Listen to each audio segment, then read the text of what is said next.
dropped it in my mailbox. Wow. Everything's there, all the credit cards. And it wasn't close, right? I mean, it was a distance to drive with your wallet. They had to make a drive. See, there are good people out there. Thank you, whoever you are. Don't know who they are. They didn't leave a note, but thank you. And thank you for joining us. Outnumbered starts right now. Fox News alert. President Trump is about to have lunch with members of the Senate Finance Committee as lawmakers return to Capitol Hill with a packed agenda.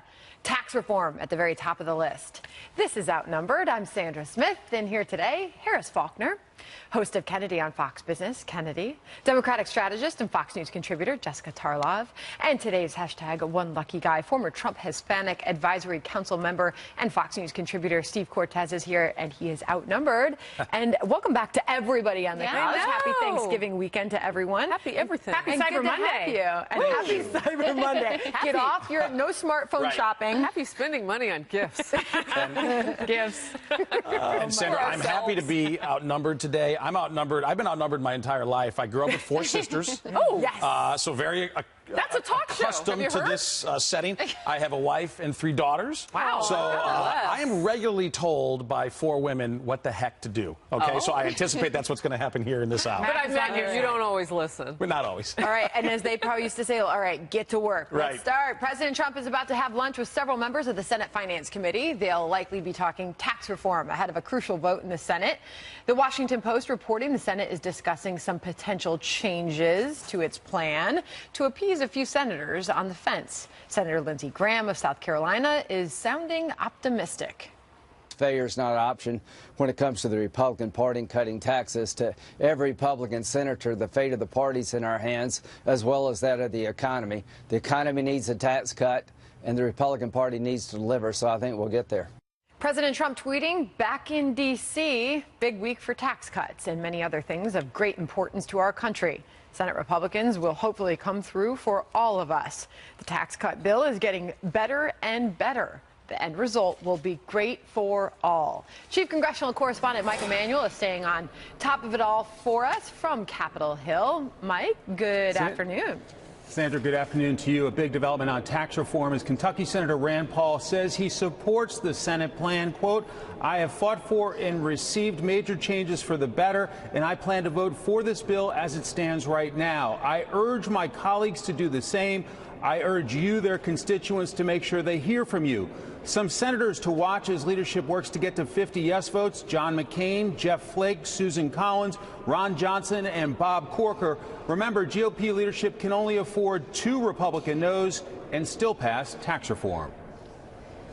We're still working through all the final aspects of it, Brian, but I can't imagine we're not going to support this at the end as a whole and as the Senate. I'm still working on some specific parts of it, what I call a debt backstop to be able to make sure that that's in place and other aspects of it. But this will get done. We have got to get this done for the nation. President Trump tweeted about it earlier. The tax cut bill is coming along very well. Great support with just a few changes, some mathematical. The middle class and job producers can get even more in actual dollars and savings. And the pass-through provision becomes simpler and really works well. We feel like all senators are looking to try to get to yes on the Republican side. We're obviously disappointed that we don't have Democrat members looking to provide tax relief for middle-income families and for corporate relief so we can bring jobs back into this country. That's probably our biggest obstacle. A top Senate Democrat from a high-tax state, Illinois, does not sound impressed. Tax breaks for the wealthiest people in America and the biggest corporations. Meanwhile, the tax breaks for working families, half of them will see a tax increase, half a tax break. Those disappear, as Senator Graham just mentioned. But the tax breaks for the wealthiest people are permanent.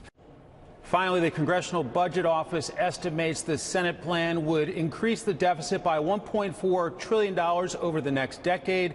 The Senate had budgeted $1.5 trillion, so they've got a little wiggle room if they need to negotiate a bit in the coming days. Sandra?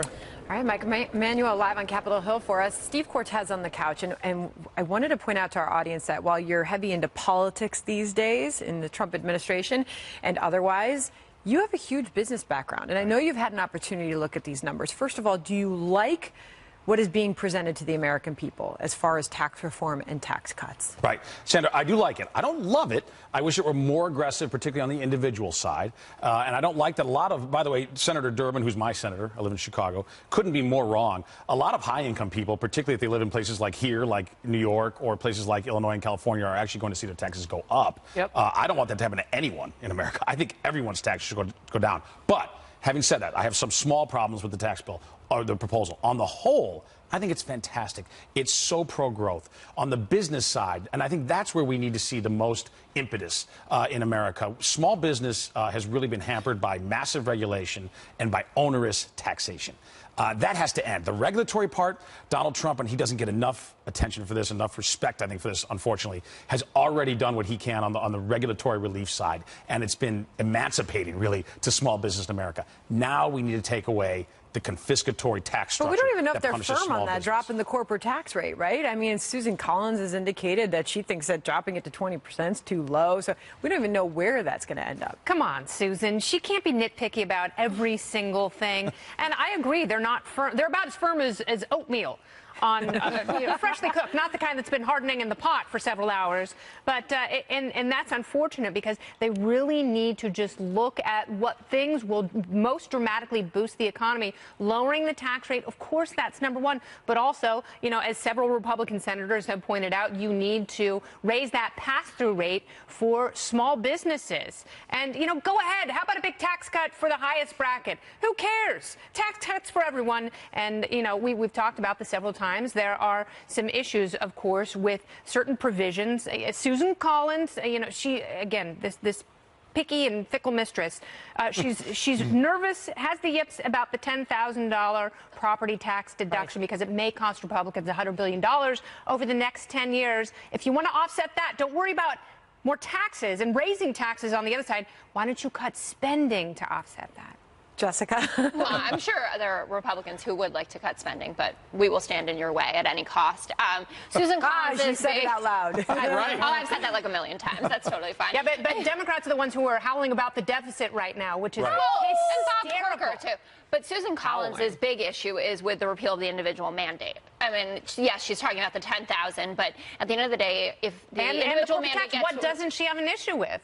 Well, I think generally it's a terrible plan, so I agree with her that she has this many issues. And I appreciate you admitting that there's more to be done on the individual rate. If Republicans didn't want Democrats to message and go to the mats on why isn't there an individual cut of the size that it should be and you're going to rely on trickle down, they should have just done it in the first place. And the fact that it goes to 2027 and we have these studies coming out now that we could see up to 50% not actually having their individual rates lowered is a big problem, not only just on a PR front, but for average Americans. And that's why it's so unpopular. Trickle down, you would see the top rates getting cut is trickle down, though, and this is what's been going on. We have record corporate profits. That's not trickle down. That's not what trickle down economics is. That does not meet the big corporations here. I think this is such a crucial point. I don't even like to call them corporate taxes because that sort of evokes that we're talking about, GE. Well, right? that's a shame because we should care about those companies too. But I'm saying, but they don't pay that rate anyway. All right, they are so sophisticated in the way they manage their finances. That's a good point. They don't pay the rate. You know who does pay that rate? The local dry cleaner, the dentist. Yes, so it's. I prefer to call it a business tax cut rather than corporate. Because it's not corporate. That's not what we're worried about. And by the way, too, specifically, I think this is so important for minorities. As an Hispanic business isn't growing the way it should be. Why?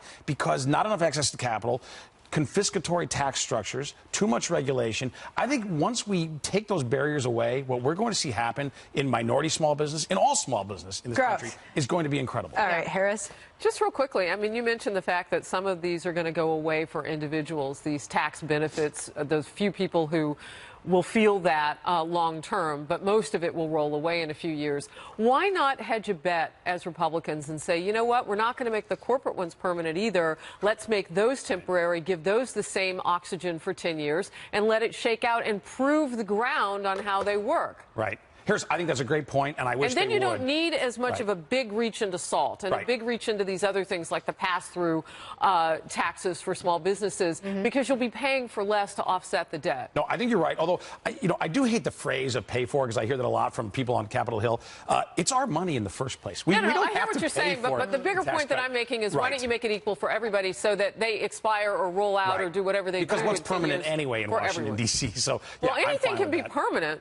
Try to get rid of the IRS. Well, in terms of tax cuts, at least. So we're left with that question. Will it get done? It's going to be a big week for sure. New developments, meanwhile, in the sexual harassment allegations rocking Congress. Senator Al Franken breaking his silence, saying he's ashamed and embarrassed as he heads back to work. Plus, even more accusers coming forward as Democratic leader Nancy Pelosi rejects calls for Congressman John Conyers to resign. She says the Ethics Committee should judge him. We are strengthened by due process. Just because someone is accused, and was it one accusation? Is it two? I think there has to be. John Conyers is an icon in our country. But some fellow Democrats don't appear to be on board. They say the system is broken. I'm not really sure the ethics process as it exists right now is appropriate to deal with these issues.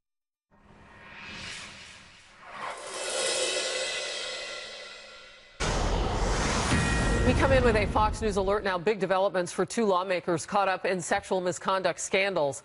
Congressman John Conyers has stepped down as the top Democrat on the House Judiciary Committee. Senator Al Franken returned to work for the first time since 4 women accused him of groping. In an interview, Senator Franken says the allegations have been embarrassing, but he's rejecting calls to resign. I'm someone who, hugs people. And I've learned from these stories that in some of these encounters I've crossed a line. I know I have a long way to go in terms of regaining the trust of people that I've let down, and I know that isn't going to happen. That's not going to happen overnight. There aren't any magic words I can say. In the House, Democratic leader Nancy Pelosi waved off demands for Congressman Conyers to step down. We are strengthened by due process. Just because someone is accused, and was it one accusation? Is it two? I think there has to be. John Conyers is an icon in our country. He has done a great deal to protect women, Violence Against Women Act, which the right wing is now quoting me as praising him for his work on that, and he did great work on that. Woo! Twitter lit up with fire. Pelosi later issued a statement writing in part, "We are all at a watershed moment on this issue, and no matter how great an individual's legacy, it is not a license for harassment. I commend the brave women coming forward." Oops. Congressman Conyers says he looks forward to vindicating himself before the House Ethics Committee. Again, he stepped away from House Judiciary because he said he didn't want to have a conflict of presence, I suppose. I'm paraphrasing him there. Yeah. Jessica, did you see Twitter on Pelosi? I did. Even liberal Twitter was unhappy. The follow-up statement should have been what she said on Meet the Press, that there's no excuse for this. If Democrats want to maintain the high ground on this issue, which is something that we pride ourselves on, we say that we are the party for women, that our policies are better for women, and that we, well, you can laugh, but we say that. That's sure what she would have led with. It puts her in a terrible position when there are a lot of people who think Why do you think she'd say something like that? I mean, I think she's known John Conyers a long time. I think there's a mutual respect there. They've been colleagues. I think it was a mistake. It puts the Franken situation into more of a precarious position as well to have done that. And we were talking about this before we started. At the end of the day, John Conyers used office funds to pay $27,000 to settle. Taxpayer funds. You can get rid of him on that basis. But do you remember his rationalization of that? Well, it wasn't millions. Right. Remember that? You said she's known him a long time. I think this is important to point out. Outside of these allegations about John Conyers, he was elected 50 years ago. Okay? Yeah. He's not a swamp creature. He's a swamp fossil. I mean, he probably had to take the train to Washington, D.C. when he got elected because there were no planes when he got elected. We cannot have people... Well, he's the longest-serving member of all of Congress. We need but Orrin term Hatch limits. is 83. I mean, there are a lot of old I'd people like him running term around. limited. I'd like him term limited as well. So what this brings up we to need me, fresh... Kennedy, is just kind of that freshness that you hear even within the Democratic Party for message, for people. I think this narcissistic predatory behavior knows no party and it knows no age. And I think people who prey on victims are lured by the prospect of power, whether it be law enforcement or politics or, working for a church youth group or being or being an offensive coordinator in major football, college football gymnastics coach. Exactly right, a U.S. gymnastics coach, doctor. The point is, this personality type, they're drawn to these positions, and that's what we have to look after. I mean, we have to look for these vulnerable victims who are terrified about speaking. And now we're at a watershed moment because there are so many victims coming forward who are saying, I had the exact same thing happen to me. What is inappropriate is the response like that. It is blaming the victim. It's people like Lena Dunham. You know, it's people all over the place who protect their person because they happen to be of the same political party. It has nothing to do with party. What's interesting is just that Al Franken he's back to work today. Yeah, it's just hoping this goes away with all stupid statement and magical words. The magical words for him could be, I resign. I think Jessica put it this way, Steve, in a much more precarious position too, Al Franken. Right. Well, and listen, here's the other thing. Republican or Democrat, the fact that the Congress constructed for itself a secret mechanism to confidentially use taxpayer money to pay off the victims of sexual harassment is, to me, almost unbelievable. Like, it's hard for me to think less of the Congress, and I do think less after this revelation. I mean, that they used our money to harass victims, silence them, and then pay them off with taxpayer money. When you hear Al Franken say, I'm someone who hugs people, and then you see kind of the, we'll see what happens. We should all hug less, professionally. I'm not touching that. Meanwhile, prominent female lawmakers and business leaders on both sides of the political aisle are demanding swift action against sexual harassment, saying the system does not protect the victims. That whole process is designed to protect politicians, Democrats and Republicans alike, to protect the institution and to make it next to impossible for a woman, or in some cases a young boy page, to come forward. The media and corporate America has been firing people. We have to have the same kind of standards when credible people come forward. I think it was a system set up in 1995 to protect the harasser. This is not a victim-friendly process. Congresswoman Jackie Speer, along with New York Senator Kirsten Gillibrand, introduced legislation earlier this month that would overhaul policies to report sexual harassment on the Hill. So you were just saying we should hug a lot less. I'm talking about personal responsibility. That's where I stopped there. I wanted to get to this point, and that's kind of where you were going to, Steve. Yeah, you know what it reminds me of, too, and I say this as a Catholic, it reminds me a lot of the Catholic Church. I think at first, rather than transparency, rather than honesty about its problem with sexual harassment. Well, and it was forced upon the church. Right. I mean, and it paid an incredible price, both literally and figuratively, right? And it's standing financially and otherwise. I think we need a similar kind of reckoning now, it seems, on Capitol Hill. And unfortunately, it's being forced upon them, too. They're not doing it at their own volition. So, Kennedy, what does disinfectant look like with regard to this? That's a really good question. And the thing is that's really uncomfortable for everyone involved in this, and right now it's everyone on Capitol Hill, is that is one thing that has to be bipartisan. You cannot have one reaction for one side and another for your own. That is unacceptable and inappropriate. Enough of these rationalizations. But you're absolutely right about the personal responsibility, because people who come forward as victims on Capitol Hill, they're the ones who are sent to sensitivity training. They're the ones who are essentially sent to purgatory before they are allowed to come forward and make any sort of claim. And not just a financial claim, but where is the responsibility there? Because as we have seen, if someone is accused of something, an angry mob goes after their sponsors. Right. And then that person is unceremoniously taken off the air. But there's no mechanism like that for elected officials, and there absolutely has to be. But it's not an easy answer, and that's the problem, right? Yeah. Nobody's got an easy, fast solution to this problem. And the fact that there could be an avalanche of revelations still to come, they're going to be dealing with this in real time. And that's hard, right? Because they're going to have to be coming up with things on the fly, because the system has not been set up right. And Sandra, I would say this too. The other point that I really take issue with Pelosi is when she said due process. Of course there's due process, and there are false accusations. He had due process, though. These claims were paid. Now, it was in secret. I don't like that. But there was a process. It was adjudicated, right? And the claims were paid. Because, by the way, if he agreed to pay these claims, or have the taxpayer, I should say, pay those claims, and they weren't valid, well, then that was an atrocity. He should never have allowed that. But there are people, I mean, we talked about this last week on the couch, that there are claims that get settled in all industries, corporate politics, where they pay, but with no admission of guilt. Sure. So then that's what he's claiming happened here. No contest payment. Exactly. Exactly. So we have to keep that in mind. I agree with you. I think Nancy Pelosi completely fumbled this. But I want to return to... Wait. No contest payments with taxpayer dollars? No. Different. I think John Conyers should resign. I'm not saying that. I'm saying he didn't admit guilt. Admission of guilt. Right. But what I wanted to say on the hug front, I was really taken by the story of the woman who said, the first accuser of Al Franken, who said that they took a photo op together, the first one. She said she had also taken a picture with another congressman that day who had asked her before the picture was taken, where would you like me to put my hand? Would you like me to put my hand on your shoulder or on your waist? And that was something that I thought was incredibly thoughtful. I hadn't heard that before. And you know that people gentlemen do that. But the point is that we need to all be, if you don't want to be lumped in with these people who do things like grab butts, be sensible, be polite, and be thoughtful.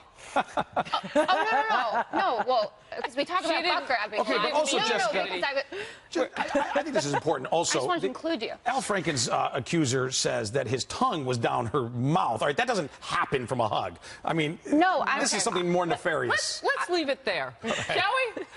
We'll circle back to this conversation, I'm sure, eventually. Coming up on Outnumbered Overtime, I will talk live with one of the Congressman Conyers' accusers. Melanie Sloan will join me. She's an attorney who worked with the House Judiciary Committee. She says back in the 1990s, the congressman publicly berated her and also called her to his office and was in his underwear when she arrived. Keep it right here atop the next hour for that overtime. Confusion and protesting erupting as the White House responds to a move by Obama appointees to keep control of a critical federal agency. New details on the memo that just went out to federal workers on this. And Democrats forcing a showdown over immigration. They may shut down the government on this topic. We'll talk about it. Stay close.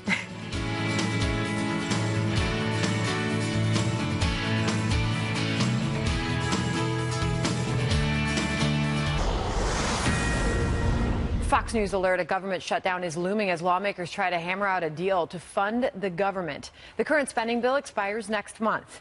Many Democrats are saying they will only vote to fund the government if the spending package includes a fix for DACA.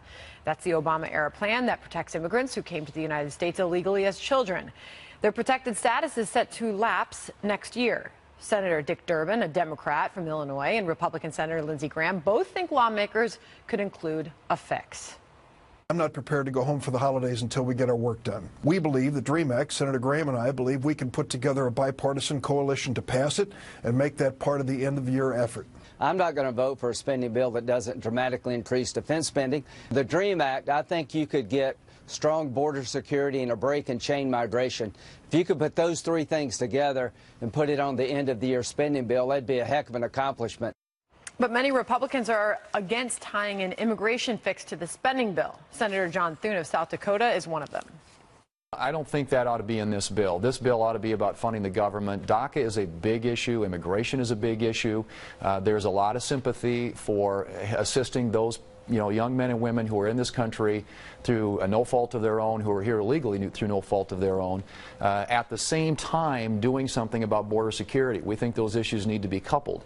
But that's a big issue. That is a consequential legislative issue that needs to be dealt with, but it shouldn't be dealt with in the context of a year-end spending bill. Let's go first to the Lindsey Graham idea, right? DACA could make it in if there's concessions to border security, like building the wall, for example. No, and Senator, I think that makes perfect sense. I think Senator Thune is exactly correct. The idea that you put this in as sort of an afterthought, a one sentence within a budget bill is ludicrous.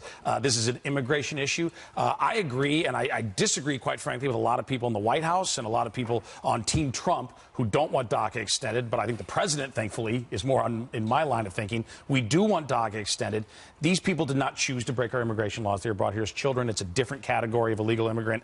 However, there's no reason that the president should extend that permanent or make it permanent without some concessions coming back the White House's way, mainly more resources for the border and an end to chain migration. Those have to happen. Having been on the Hispanic Council for Mr. Trump, then candidate, no doubt you've talked with the president about this issue.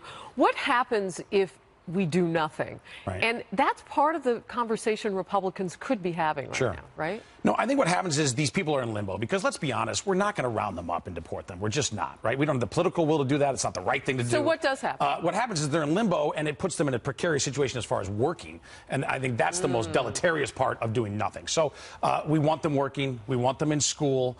This is good for our country. But again, too, the president, I think, he gets no credit for the compassion that he showed, because many people within his White House argued the other way. I was able to thankfully make the case directly to the president of why I think it's important to try to make this permanent. But I also told him we need to get things in return. We need the wall, and we need an end to sanctuary and I'm sure cities. he agreed with you and we need an end to chain migration. He agreed with you on that. Yes. All right, Jessica?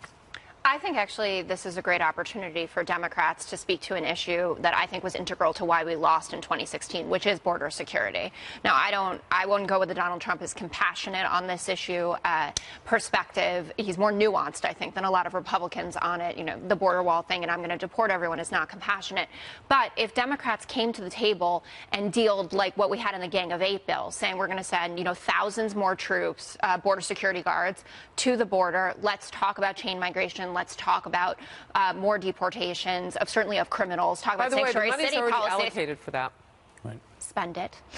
You know, we saw Ralph Northam reversed himself on sanctuary cities in the Virginia race, and he still won. Yeah. Absolutely. Yeah. I think that that's really smart. I do think that we need to address DACA as soon as possible, and that's why I think the spending bill is fine. But Democrats should deal here, because then we can say at the election, we came to the table on this, and we heard you that you're scared about the border. I think this should be the first part in two parts of comprehensive immigration reform. And, you know, I think you could get bipartisan support both for saving the DACA program and border security. And this is where Democrats are being really hypocritical, to your point, because you can't just throw open the borders and have people come in and join entitlement state. Right. There's no faster way to make a country go. You guys are working it out over here. By the way, Kennedy, to that point. The two of you, are you listening? This is crucial. Awesome. And as pro-immigrant as I am, and I'm the son of an immigrant, so is Donald Trump, by the way. A lot of people don't know that. As pro-immigrant as I am, we're not doing immigration right.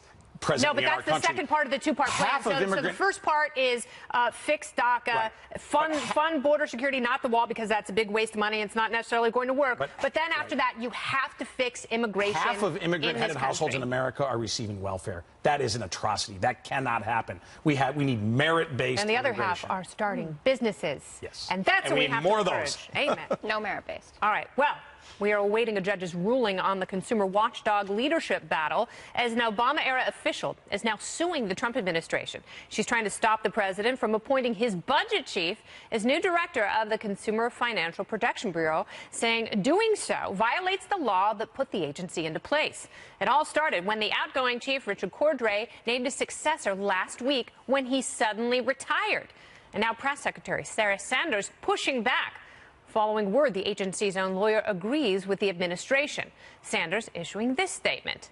Now that the Bureau's own general counsel, who was hired under Richard Cordray, has notified the Bureau's leadership that she agrees with the administration and DOJ's reading of the law, there should be no question that Director Mulvaney is the acting director. In the meantime, former Congressman Barney Frank is defending the agency. He co-sponsored the Dodd-Frank law, which created the agency after the 2008 financial crisis. He's praising the agency's track record and taking a shot at the president. Watch.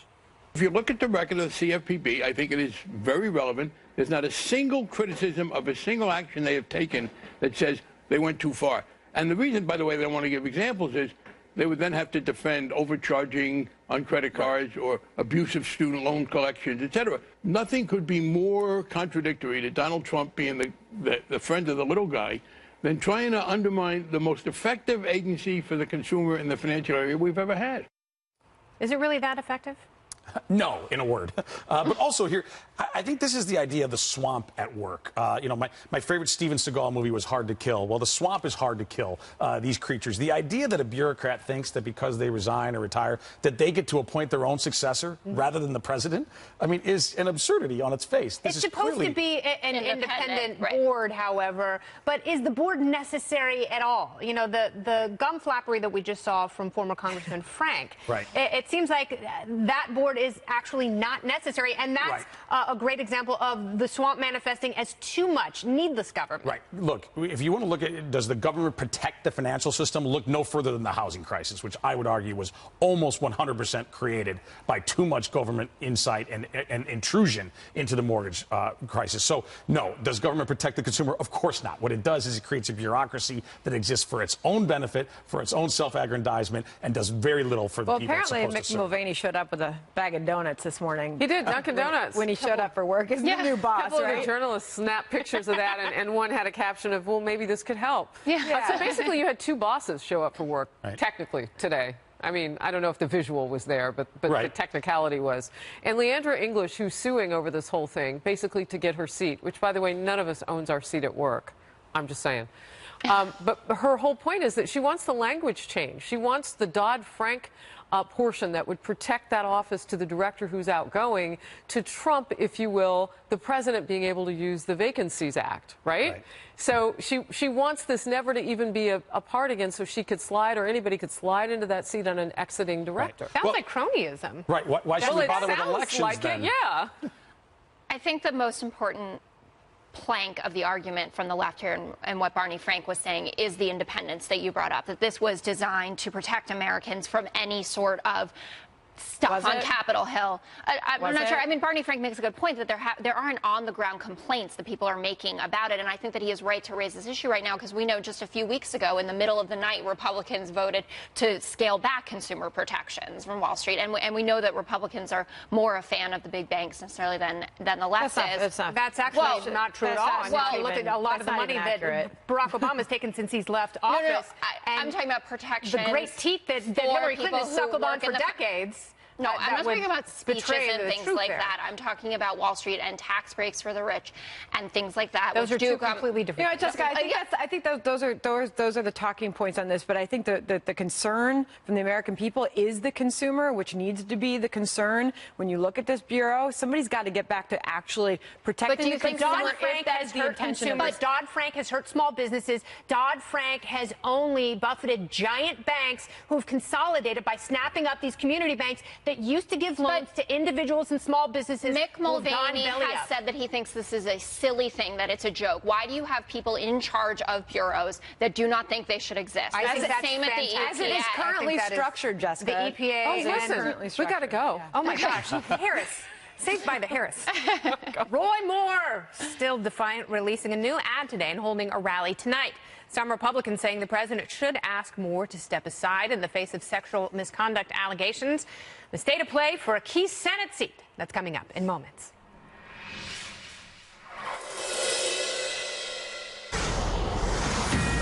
Senator Al Franken returning to work today, and we are just getting a warning that he is going to be stepping up to a microphone to speak live at 1 p.m. Eastern Time. This is his first appearance back on Capitol Hill since 4 women accused him of groping and unwanted sexual contact. He has since, in an interview, said he's embarrassed and ashamed by his past behavior, and he's pledged to work to regain the trust of women and his constituents. He will be speaking about 15 minutes from now, we're told, at 1 p.m. Eastern Time. We will take that live. Senator Franken, when he begins. Yeah, they'll have a lot to work with. He was giving interviews all over with Minnesota Press yesterday, so this will be interesting. And we'll watch for it. Alabama Senate candidate Roy Moore is remaining defiant in the face of calls to step out of the race following sexual harassment allegations against him. He plans to hold a rally tonight with just 2 weeks and 1 day to go until voters head to the polls. And just today, he released this ad. Here it is. 5 state campaigns, 40 years of honorable service. Roy Moore has been intensely scrutinized and not a hint of scandal. But 4 weeks before the election, false allegations, a scheme by liberal elites and the Republican establishment to protect their big government trough. A White House official is telling Fox News President Trump says, quote, nothing on his schedule, or has nothing on his schedule at this time in regards to campaigning for Moore. But the president continues to slam Moore's opponent, Doug Jones, posting to Twitter just yesterday, tweeting, The last thing we need in Alabama and the U.S. Senate is a Schumer-Pelosi puppet who is weak on crime, weak on border, bad for our military and our great vets, bad for our Second Amendment, and wants to raise taxes to the sky. Jones would be a disaster. Some Republicans like Senator